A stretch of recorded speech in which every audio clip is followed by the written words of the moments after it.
Do you want to know why healthcare and civil rights protections were allowed to basically collapse and die the last 12 months? Well, it's because enforcement was chosen over care. And I do not mean rhetorically. I mean that literally. The administration chose enforcement and militarization of police over civil rights and healthcare for Americans. Stay with me for a second, because once you see how this actually happened, it will change how you see everything else. And there is a very simple version, okay? Look, money didn't just disappear, okay? It was redirected. Healthcare programs were allowed to shrink and basically disappear. Civil rights enforcements were weakened, and the same time, funding for ICE and DHS and other federal enforcement agencies exploded, okay? That wasn't an, accident. That was planned. It was a decision. The Affordable Care Act had enhanced subsidies that helped millions of Americans afford insurance.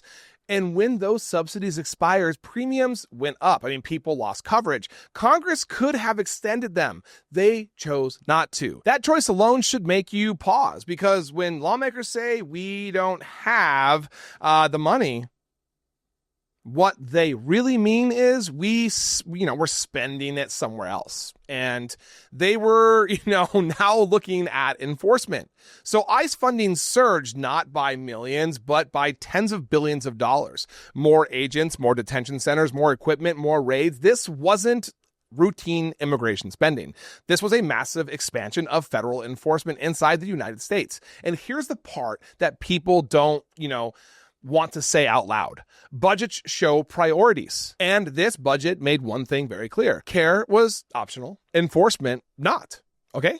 Now, add civil rights to this. At the same time healthcare protections were shrinking, civil rights programs were being weakened too.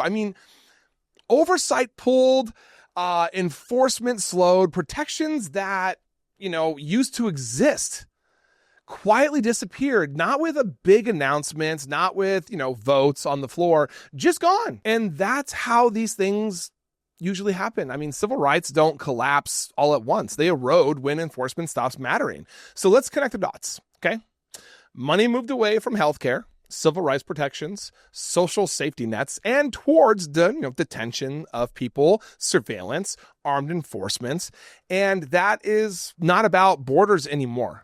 Okay, that's about what kind of country we are becoming. If enforcement keeps growing while care keeps shrinking, what do you think comes next? Because this does not just affect immigrants. It affects families who lose insurance, workers who lose protections, communities under, constant surveillance, people who are one crisis away from collapse. Even if you never interact with ICE, this changes your life. Higher healthcare costs, less help when something goes wrong, more federal power operating in your communities. And here is the hardest truth. This wasn't chaos. This wasn't, mismanagement. It was a choice. And I say it again, enforcement over care, force over stability, punishment over prevention. And once you see that trade-off, it's impossible to unsee. This isn't left versus right. It's about priorities. And right now, those priorities tell us exactly who the government is willing to protect and who it's willing to let fall through the cracks. That is the real story here. Thank you for watching. I am Jared Zisser, and this is Ring of Fire. Please like, comment, and subscribe, and turn on notifications to make sure you are informed about everything important in progressive politics today.